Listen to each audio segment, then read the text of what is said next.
You've seen the two Koreas in the news, in K-dramas, maybe even in Squid Game, but Kim Seong-hyuk actually lived on the dividing line. For 8 years, he worked at Kaesong Industrial Complex, the only industrial zone on Earth where citizens of these two countries clocked in side by side. He watched South Korean managers pull out smartphones his country had never produced, eat food his children had only seen at holidays, and worry about their kids' weekend plans at Seoul amusement parks. His daughter cried, genuinely wept over dry ramen noodles, eaten cold in an abandoned factory, the night his family began their escape. That contrast is the story of two Koreas that the headlines never quite capture. Bridge the gap. Subscribe to connect with stories from the other side of the DMZ. My name is Kim Seong-hyuk. I was born and raised in Kaesong, a city famous for its ginseng and its history as the capital of the Goryeo dynasty. My family had lived there for generations. As a boy, I ran through the hills at the foot of Songgak Mountain. Every spring, we hiked out to Bagyeon Waterfall for picnics. Those memories are still sharp. I was born in the late 1970s. My mother used to tell me, "You have no idea what this city looked like during the Korean War. Kaesong ran red. The fact that you grew up in peace, that's a gift." She was 10 when the bombs fell. She'd spent those years hiding in shelters. Growing up with her stories taught me early what peace costs. I studied economics at Kim Il-sung University in Pyongyang, about 3 hours by train from Kaesong. A short distance, but a different world. After graduation, I waited for my assignment. In 2008, at 29, the notice arrived. Kaesong Industrial Complex Management Committee. The complex. That was the place in my own hometown where South Korean companies ran factories and North Korean workers showed up every morning. You've probably seen it in the news. Honestly, the assignment rattled me. We'd spent our whole lives being told South Koreans were the enemy. Now I was supposed to share an office with them. First day, I walked into the management office and there they were, real South Koreans. Suits, dress shoes, speaking Korean with an accent that sounded slightly off. One of them said, "안녕하세요." I answered, "안녕하십니까." Same greeting, different register. It felt stranger than I expected. My title was senior assistant. The job bridged the gap between South Korean factory managers and our North Korean workers. Contract reviews, supply inspections, labor coordination. The first few months were an adjustment. The South Korean managers were friendlier than I'd expected. They called me Assistant Kim, formal, respectful, and offered coffee in meetings. We'd been trained never to get close to them personally. Weekly ideological sessions reminded us South Korea is a puppet state of American imperialism. But sitting across from these people every day, that framework kept running up against something simpler. They were just people. My family took pride in the posting. My wife taught school in the city. My daughter was in university, my son in high school. Evenings, my wife would ask, "What are the South Koreans actually like?" I'd say, "They're just people." I couldn't go further than that. If anyone thought I was sympathizing with the South, I was finished. 2 years passed. 3. The work became routine. I got comfortable with the South Korean managers professionally, carefully. Every morning I passed through the complex gate and thought, what a strange place this is. North and south, same building. Kaesong sits 30 miles from Seoul. On a clear day, you could see South Korean territory from the rooftop. But that 30 miles felt like 1,000. I didn't question the system then. More precisely, it never occurred to me to question it. From birth, we were taught that our republic was superior, that South Korea was poor, trampled under American boots. I believed the complex existed to demonstrate that superiority. But that's when the first seeds appeared. Small ones. Barely seeds at all. One lunch break, I passed a South Korean factory manager eating at his desk. I barely glanced over. But I stopped. 5 side dishes, rice as white as chalk. Kimchi, rolled egg, stir-fried beef, seasoned greens. Something else I couldn't make out. My family survived on cornmeal rice and kimchi, and that was a good day. The rations hadn't been coming through properly. South Korea was supposed to be poor. So what was I looking at? I told myself he was probably just better off than most. I moved on. But that image wouldn't leave. That evening, walking home past Songgak Mountain, the same slopes I'd played on as a child, something sat wrong in my chest. I couldn't name it. Not yet. A year later, summer of 2009, 18 months into the job, I walked into a meeting room with labor assignment paperwork, took a seat. The South Korean managers were already there, lunch bags on the side table. After the meeting, one of them opened his box. The smell hit the room before I registered it. Beef, kimchi, something being heated. I stopped mid-step. White rice under 7 separate sides. Kimchi, rolled egg, bulgogi, spinach, dried anchovy, pickled radish. And in the corner of the box, a slice of apple. We only saw apples at holidays. He was eating one on a Wednesday. "Did you eat, Assistant Kim?" he asked. "Yes. Thank you." I turned and left. My heart was hammering. It felt like I'd seen something I wasn't supposed to see. That evening, the family table cornmeal rice, napa kimchi, doenjang soup. My wife said, "We couldn't even get corn from the distribution center today." A neighbor shared what we have. My daughter said, "Dad, I'm hungry." Something snapped. I didn't know who I was angry at. I just thought, what did we do wrong to live like this? I couldn't say that out loud, not even at home. The next morning, I started seeing things differently. The clothes they wore, the pens they used. A factory manager pulled out a phone thin, gleaming, nothing we'd ever hold in the North. Their cars in the parking lot, clean and polished. And then the work uniforms. Our workers' coveralls were patched and worn. The ones shipped from the South were thick, well-stitched zippers that actually held. Same garment. Different world. Spring of 2010. A manager named Park, mid-40s, a kind face from Seoul, stopped me in the hallway. "Assistant Kim, we've been working together more than 2 years now. I want you to know I'm grateful." Something moved in my chest. This man isn't the enemy. He's a person.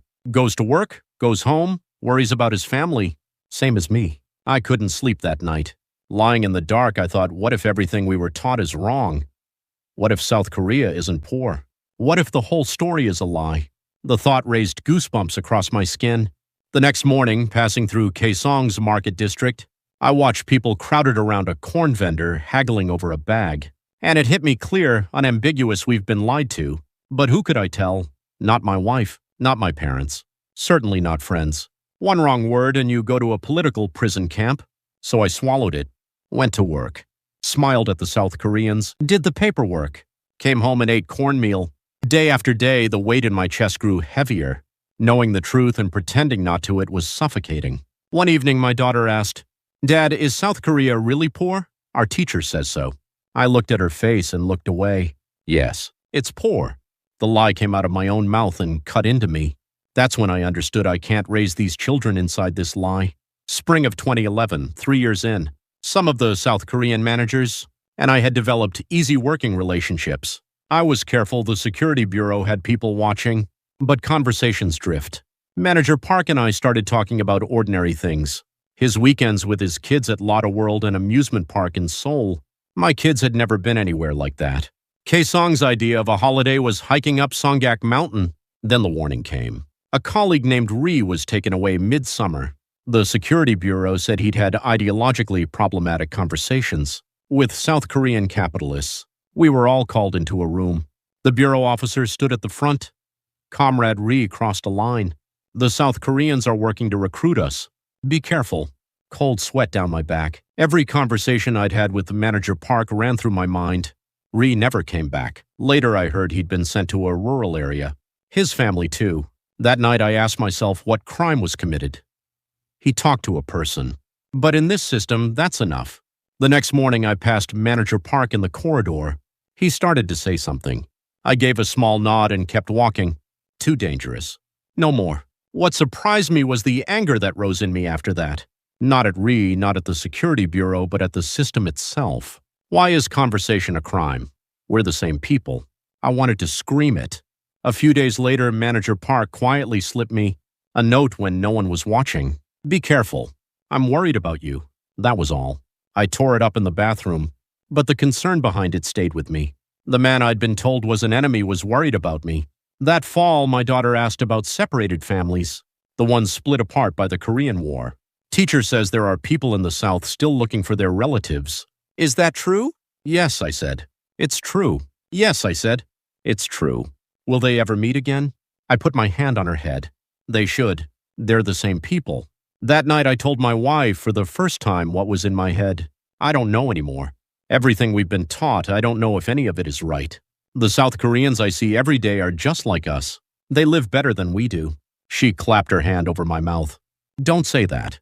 Walls have ears." But I could see it in her eyes. She already knew. We both knew. We just couldn't say it. A clear line now drawn inside me. This system is wrong. A place where knowing the truth is a crime, where conversation is surveillance, and worst, my children were growing up inside a lie. Someday they'd figure it out, and they'd ask me, "Dad, why didn't you do something?"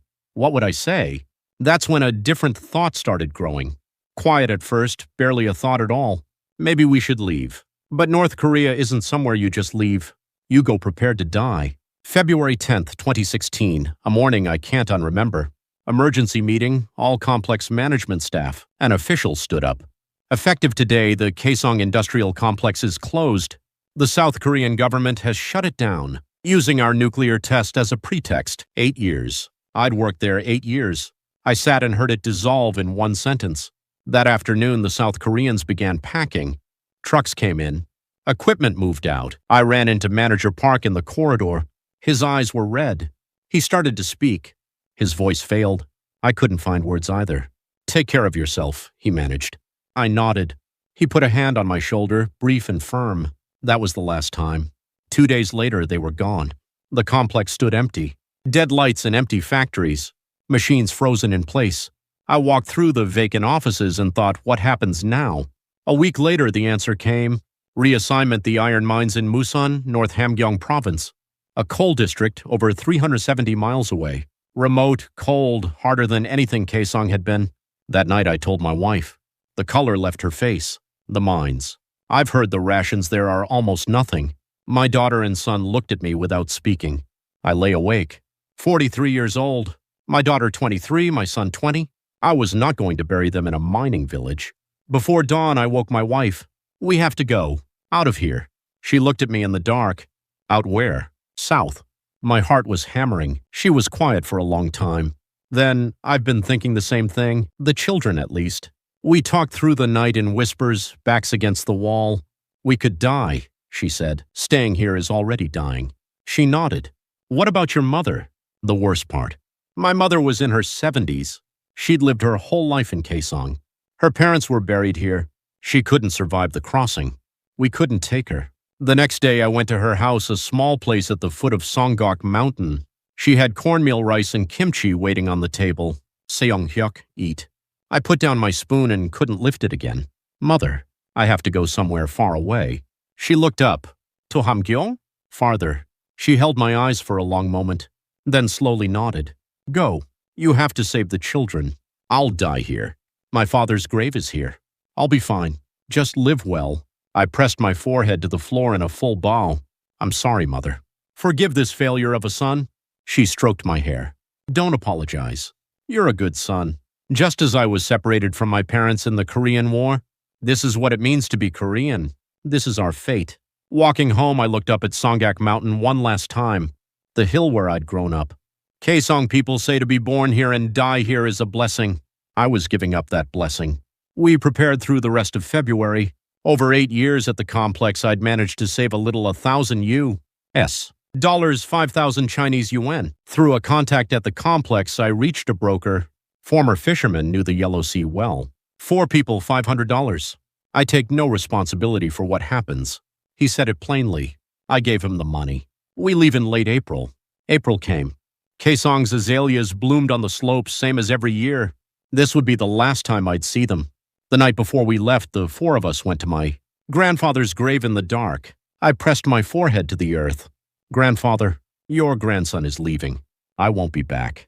Forgive me." Back home, we packed. 2 bags between us. A few changes of clothes, some cash, a small stack of photographs. My daughter tucked in a childhood doll. My son took his grandfather's pen. Small things, but they were everything. April 25th before dawn, we left the house without looking back. The broker led us into the shuttered complex through a gap in the fence. He'd prepared in advance. After dark, past 11 p.m., we crawled through one by one. My daughter's hand tight in mine, my son behind me, my wife carrying the bags. Inside, the complex was eerie. 2 months ago, this place had hummed with people. Now dead silence, wind and nothing else. The broker took us to a factory building, 2nd floor, a corner room. "Stay here 3 days. Don't go outside. Guards patrol." He pulled the door closed behind him. South Korean company labels on abandoned boxes. Instant noodles, coffee mix packets, unused work clothes. I opened a noodle box, Shin Ramyun. South Korean brand. Dad, can we eat these? My daughter hadn't eaten since morning, quietly.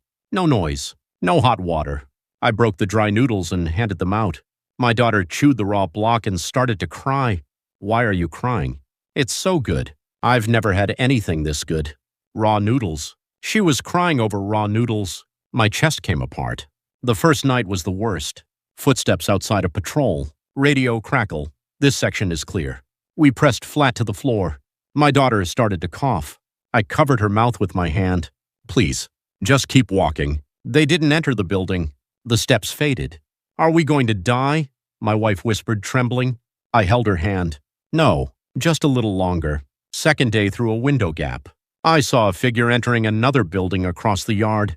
Someone else hiding. We weren't the only ones. Third night, the broker returned. Tonight at midnight, we go to the Yellow Sea coast. I woke the family. Up. Time to move.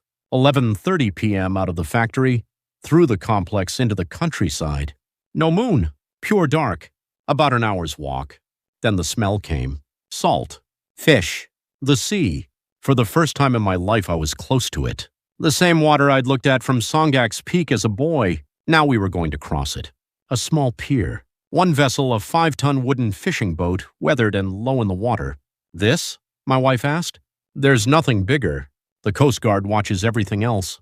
Others already aboard a couple with a young child. We didn't introduce ourselves, just eyes meeting in the dark. Same situation. No words needed. The broker, no sound from this point. A North Korean patrol boat runs this route. They catch us, we're all dead. Engine cut to almost nothing. We rode out of the harbor. The Yellow Sea still and quiet. Only the slap of waves. I watched Kaesong's lights shrink behind us. The land where I was born. Where my mother would sleep tonight. Not knowing her son was on the water risking everything. My daughter grabbed my arm, shaking. I pulled her close. It's okay. I'm here. My son pressed in from the other side. We sat on the hull together, all four of us, and didn't speak. Around 2 a.m., the broker's hand shot up. A light in the distance. Patrol boat. Everyone flat. I held my daughter's head down beneath me. My wife was murmuring something quiet prayer. The searchlight swept across the water. It crossed within 15 feet of us. Boots on water, someone was on a deck nearby. The sound of it. The light moved on. 10 minutes. The broker lifted his head. They're gone. Keep moving. 6 a.m. The horizon turned red. Our first sunrise on the Yellow Sea. Beautiful. No time to feel it. Daylight made us visible. Around 7 a.m. We're near the NLL now. Just a little further and we're in South Korean waters. NLL, the northern limit line. The maritime border. A line you can't see on water. Then my daughter, data ship. Coming from the south. White. Large. Letters on the hull. Haegyong. Coast Guard. South Korean Coast Guard. The broker stood up. We made it. We all stood. Arms up, waving. Over here! Over here! The Coast Guard vessel came alongside.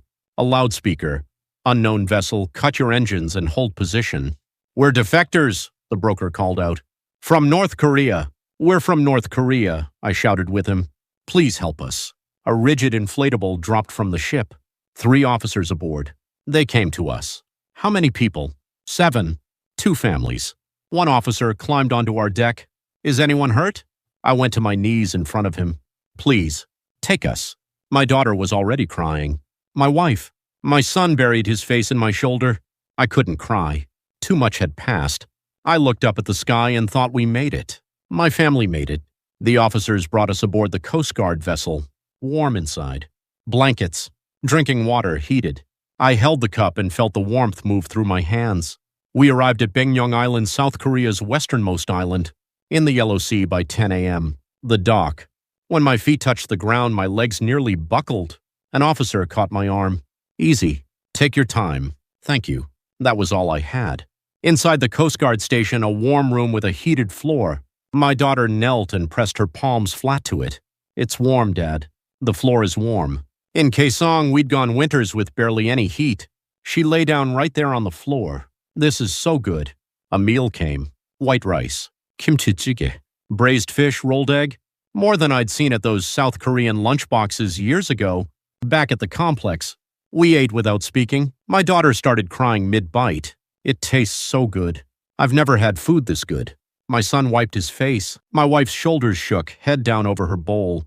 I set my spoon down and couldn't stop the tears either.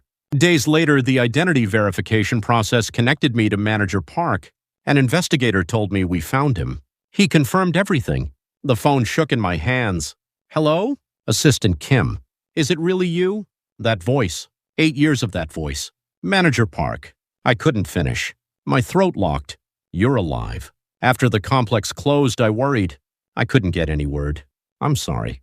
Don't apologize. You made it. That's what matters. We spent 2 weeks on Baekneung Island, then Seoul. National Intelligence Service interviews. Complex management personnel require extra scrutiny. Several South Korean factory managers vouched for me. Kim was honest. 8 years of working together. I trust him completely. Screening finished. 1 month of settlement training at Hanawon, the government resettlement facility for defectors, abbreviated because of my experience at the complex. Then an apartment in the Gangseo district of Seoul, 20th floor.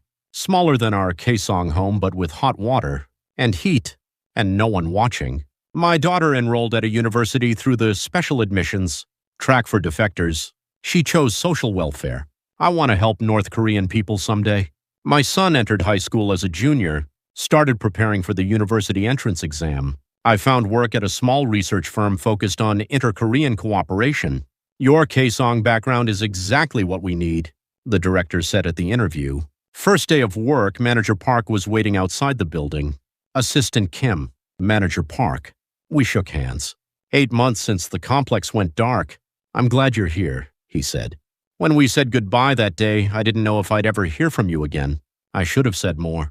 No. You made it. That's enough. We sat in a restaurant nearby and talked for a long time. Old stories. The complex. What came after? I hope it reopens someday, he said.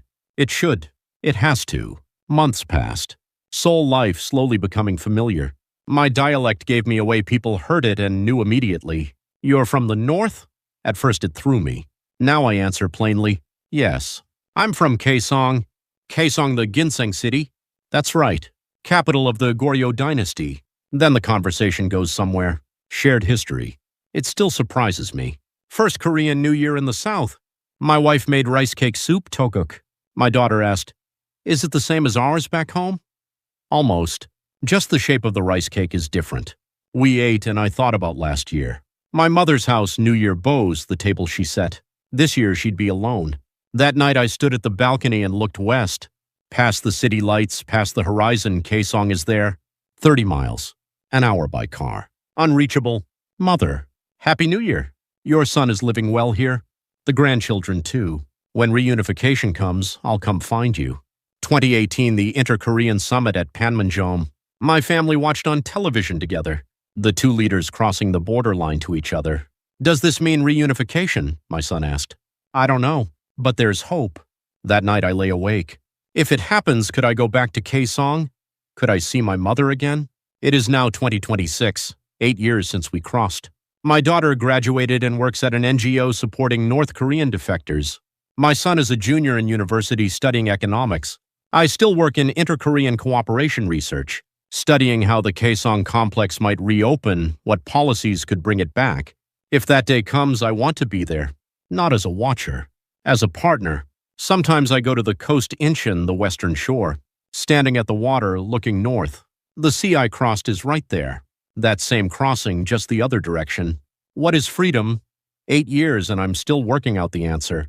Freedom is speaking without fear, saying what's true without being taken away, raising children who don't grow up inside a lie, having a dream that isn't closed off before you can reach for it. The sea divided us. More than 70 years since the Korean War. But the sea also carried me here. Same water, same sky. We live beneath both. From Kaesong to Seoul, 30 miles. An hour by road. I came the long way. 3 nights on the water, around the coast, out through the Yellow Sea. Someday the direct road will be open. When Korea is one again, will my generation see it? I don't know. But the Kaesong complex opened once. 2 leaders met at Panmunjom. These things happened. They can happen again. When that day comes, I'll go back to Kaesong. I'll climb Songgak Mountain. I'll kneel at my mother's grave and say, Mother, your son is here. It's over. We're together again. Until then, I'll stay here and live well. I'll keep telling people North Korea is a place where people live. South Korea is a place where people live. We are the same people. That has never changed. 75 years since the Korean War. It's time to end it. Separated families need to meet again. People should be able to drive from Kaesong to Seoul without a second thought. I came through the sea to find freedom. I hope the day comes when everyone can pass through freely, when the sea is no longer a wall but a bridge. Until then, I won't lose hope.